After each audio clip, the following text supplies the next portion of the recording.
En este mes del amor vamos a estar hablando del amor eterno de Dios por cada uno de nosotros y todas las molestias que se ha tomado para que así podamos nosotros acceder a Él, tener una relación con Él con nosotros de manera mucho más cercana, significativa, y lo vamos a estar visualizando en algunos eventos del libro de los Hechos, que es el libro de los Hechos de la Iglesia. Comenzó la Iglesia y ¿qué hizo? ¿Qué sucedió? Bueno, vamos a ver un Dios cercano, no solamente en Jesucristo, que hizo posible la Iglesia, sino en la Iglesia y principalmente en los apóstoles. Esos apóstoles, esos primeros cristianos que, bueno, nos dejaron un gran ejemplo en estas hermosas páginas del amor de Dios y todas las molestias que Él se ha tomado para estar cerca de ti y cerca de mí.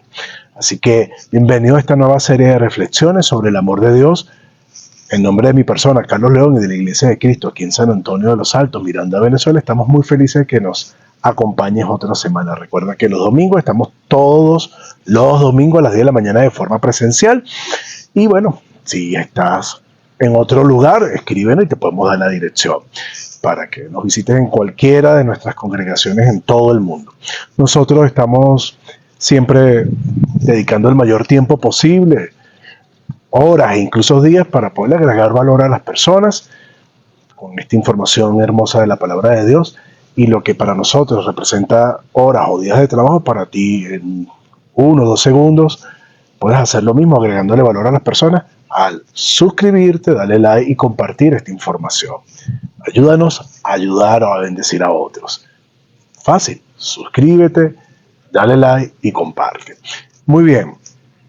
El libro de los Hechos es el libro de los Hechos de la Iglesia, realmente, de los Hechos de los Apóstoles, aunque se puede dividir en los Hechos de Pedro y los Hechos de Pablo, pero es realmente los libros de los Hechos de la Iglesia. Vemos en el capítulo 1 que Jesucristo está a punto de ascender, y Él quería que se compartiera su amor, no solamente en Jerusalén. Los cristianos, los apóstoles estaban concentrados en Jerusalén, sino en Judea, en Samaria, hasta lo último de la tierra. El judaísmo, la religión judía, Dios la estableció, y todo el Antiguo Testamento fue una preparación para que viniera Jesucristo y su amor ya no se extendiera a una nación, la de Israel, sino a todo el mundo. Pero bueno, tenía que haber una preparación, una persona, Abraham, una familia, sus descendientes, la de Israel, todas estas tribus luego que descendieron de Jacob, y a partir de allí, bueno, toda una nación que se forma, de la cual viene Jesucristo, una serie de reglas, normas, leyes que iban a preparar y que estaban preparando el mundo para Dios, para el cristianismo. Es el propósito. No podemos entonces descartar el Antiguo Testamento o solo concentrarnos en él. O sea, ninguno de los dos extremos. Es parte de esa vida que Dios quiere que tengamos en él. Es parte importante del Antiguo Testamento, como también lo es el Nuevo Testamento. Entonces el Nuevo Testamento vino para que nosotros, ya una vez, llegó la gracia, llegó Jesucristo, llegó el Evangelio, entonces nos da la información para que nosotros podamos tener una relación mucho más cercana, mucho más espiritual, mucho más estrecha con el Creador, de lo que lo tuvieron nuestros padres en la fe, los israelitas, los judíos, y que podamos ya no ser religiosos, sino realmente espirituales, ya no tener una relación con Dios por medio de ritos, de pasajes, sencillamente, sino una relación verdaderamente cercana por medio de el amor. Y Dios se tomó todas estas molestias al punto que envió a Jesucristo, Emmanuel, Dios con nosotros, para que nosotros sintiéramos su amor. Jesucristo muere, es sepultado y resucita, pero antes de irse a los cielos, Él le deja una serie de instrucciones adicionales a los apóstoles, y los apóstoles, una vez que Jesús asciende, bueno, comienza la iglesia con esas instrucciones que durante su vida e incluso después en su resurrección, Jesucristo le da a los mismos, y comienza la iglesia. Pero entonces ya no es una fe para una nación, sino una fe para toda la humanidad, todo aquel que esté dispuesto y que quiera tener una relación con Dios y que quiera ser eterno, que quiera vivir para siempre, pero en los cielos, porque al final somos eternos, pero vamos a ser eternos cerca o lejos de Dios. Te recomiendo cerca, lejos no te conviene de ninguna manera.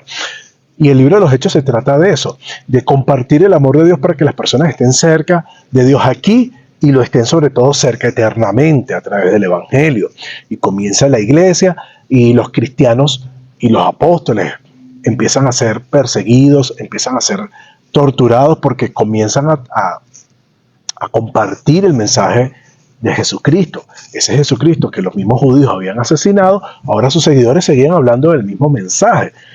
Entonces, bueno, se radicalizó más el pueblo de Israel, los judíos, para tratar de acallar el mensaje de amor de Dios, con persecución, con violencia.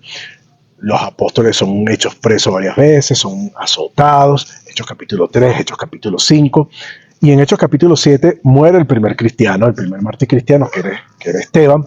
Él era uno de los 7 diáconos que fue escogido en el capítulo 6, lleno de testimonio, lleno del Espíritu Santo, un hombre de fe, y que estuvo dispuesto a servir a las necesidades que había dentro de la iglesia en el primer siglo, en Hechos capítulo 6, conjuntamente con Felipe y otros. Menciono a Felipe porque de él vamos a hablar a continuación. Entonces, en Hechos capítulo 7, lamentablemente, él, por hablar del amor de Dios y hablar de la verdad y censurar la hipocresía de la época, señalarla, mostrarla, fue apedreado, fue asesinado. Pero en el momento que iba a ser apedreado, Dios le regaló una imagen maravillosa de los cielos abiertos y a Jesucristo sentado ahí a la diestra del Padre. O sea, hermosísimo. Y él, definitivamente un hombre de Dios, a punto de ser lapidado, y el dolor de ese tipo de muerte no le importó, sino que expresó unas palabras similares a la del maestro en la cruz, que no le tomara en cuenta a los que estaban allí esos pecados. Uno de los que estaba, Hechos capítulo 8 ya, uno de los que estaba consintiendo en la muerte de Esteban era Saulo de Tarso, que se convierte luego en el apóstol Pablo, y de él vamos a hablar más adelante. Entonces comenzó a partir de la muerte de Esteban, una persecución férrea en contra de todos los cristianos. Dice allí que arrastraba a Saulo a los hombres y mujeres de sus casas a la cárcel, los asolaba, los perseguía como una presa, como un cazador a su presa, o como un felino, un león a una leona a su presa. Entonces, de la misma manera, Saulo asolaba a los cristianos. Y eso hizo que los cristianos salieran de la comodidad de Jerusalén, los apóstoles se quedaron, y ellos entonces, por la necesidad, empezaron a compartir el amor de Dios a Judea, a Samaria, hasta lo último de la tierra, como les dije en su momento que Jesucristo había mandado. Dios puede convertir tu dolor en una bendición para tu vida y la vida de otros. Esto es muy importante. Tu necesidad, tu sufrimiento, Dios lo puede convertir en una gran oportunidad para llevar su mensaje también para otros, o para sencillamente darle paz, abundancia a otras personas. Entonces, el dolor no necesariamente es malo, puede ser un gran maestro, la necesidad, el sufrimiento. Depende con qué ojos lo ves y cómo lo aprovechas, cómo lo interpretas, qué haces con ese dolor en tu vida. No quedándonos en el por qué, sino, bueno, ¿qué voy a hacer? El para qué. Ahora, entre los que salen esparcidos, sale el Felipe, el evangelista, el que había sido nombrado diácono, que estaba ayudando a las necesidades dentro de la iglesia. Un hombre de Dios, él sale esparcido también y va a Samaria, va por Judea, va por Samaria y comienza a hablar del evangelio, de amor a los samaritanos.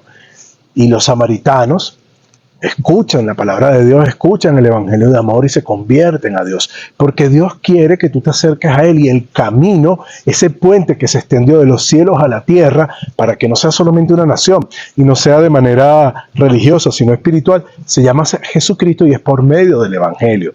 Y fue lo que habló Felipe a los samaritanos conocieron entonces ahora verdaderamente el amor de Dios de una manera mucho más profunda. Pero hay que recordar que para los judíos, los samaritanos eran como que unos ciudadanos de segunda clase.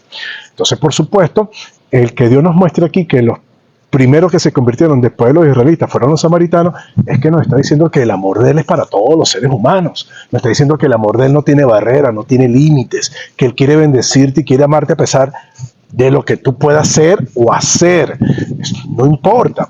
Ahora, y vemos más adelante a Felipe, no solamente habiéndole hablado a los samaritanos, el Espíritu Santo de Dios lo lleva para hablarle también de su amor a un eunuco. El eunuco estaba leyendo una porción de la palabra de Dios, un hombre que había hecho un peregrinaje de más de 2.400 kilómetros, como ir y venir de Caracas a Bogotá aproximadamente, entonces, caminando, o en este caso en un carruaje, un eunuco que que venía, o sea, imagínense, leyendo la palabra, compraría esa copia de ese pergamino del libro de Isaías allí en Jerusalén. Eso se ve, ahí se ve el deseo de este hombre de querer tener una relación cercana con el Padre, por haber hecho un peregrinaje de tantos kilómetros y estaba regresando de Etiopía y sin embargo no dejaba de estar conectado con Dios. O sea, quería ahí de pronto, dicen algunos autores que quizás allí esperando los primeros rayos de luz para leer ya esa porción de la palabra.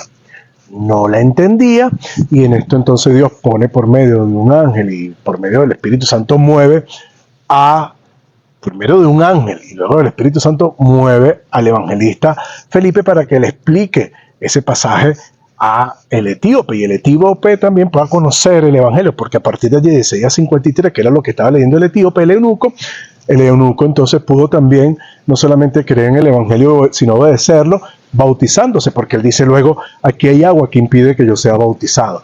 Sí, porque el deseo de Dios para que puedas completar el acercarte a Él, no solamente basta con creer, también hay que bautizarse. Son dos caras de una misma moneda, el creer y el obedecer. Ahora, se bautiza el eunuco mostrándonos a nosotros que Dios definitivamente no hace acepción de personas, porque no solamente los samaritanos eran considerados ciudadanos de segunda clase para los judíos, sino que los religiosos judíos le daban muy pocos privilegios a los eunucos. Entonces estas dos conversiones terminan siendo muy, muy poderosas y nos muestran mucho del tipo de amor y espiritualidad y el tipo de mensaje que Dios quiere que ahora compartamos, no limitando el mensaje por raza, condición social, por si tú eres o no una persona con títulos o con estatus, o sea, nada de eso. O sea, el mensaje de Dios para todo el mundo, ese mensaje de amor, que Dios ama a la humanidad al punto que envió a su único hijo a morir por ellos en la cruz. De tal manera amó Dios al mundo, Juan 3:16, que envió a su único hijo, a su unigénito, mejor dicho, en ese momento, a su unigénito, a morir por cada uno de nosotros en la cruz. Así de grande es el amor de Dios. Mira cuál amor nos ha dado el Padre para que seamos llamados hijos de Dios. Porque el deseo del Padre es que tú realmente seas su hijo. Tú no eres hijo de Dios solo por creación. No. Tienes que nacer de agua y de espíritu, como dice Juan capítulo 3, para poder tener esa cercanía con Dios. Y de eso se trata el libro de los Hechos, que Dios quiere tener una cercanía contigo. Mira cómo utilizó a un ángel para que el amor de él le llegara al etíope, a este eunuco que no tenía, a pesar de toda su entrega, amor y esfuerzo que hacía por tener una relación con Dios, estaba siendo apartado, no tenía todos los privilegios dentro del judaísmo o dentro de la religión judía, y Dios entonces queriendo acercarse a él y utiliza ángeles. ¿Cuántos milagros no suceden alrededor de tu vida? Dios tocando tu puerta para que te acerques a él y lo estás viendo, lo estás escuchando, o sea, estás accediendo, estás dándote cuenta de todo lo que Dios está haciendo para que te mantengas en su amor. No solamente accedas a su amor, te acerques a su amor por medio del evangelio, sino que también puedas mantenerte en su amor. Bueno, así es el Dios de amor, ese Dios que obra milagros para que tú y yo podamos tener una relación, no solamente en el presente, sino hasta la eternidad con Él. Que Dios te bendiga y recuerda que Dios no solamente quiere tu trascendencia, sino también tu transformación. Toma todo ese amor y deja que Dios te transforme. Bendiciones.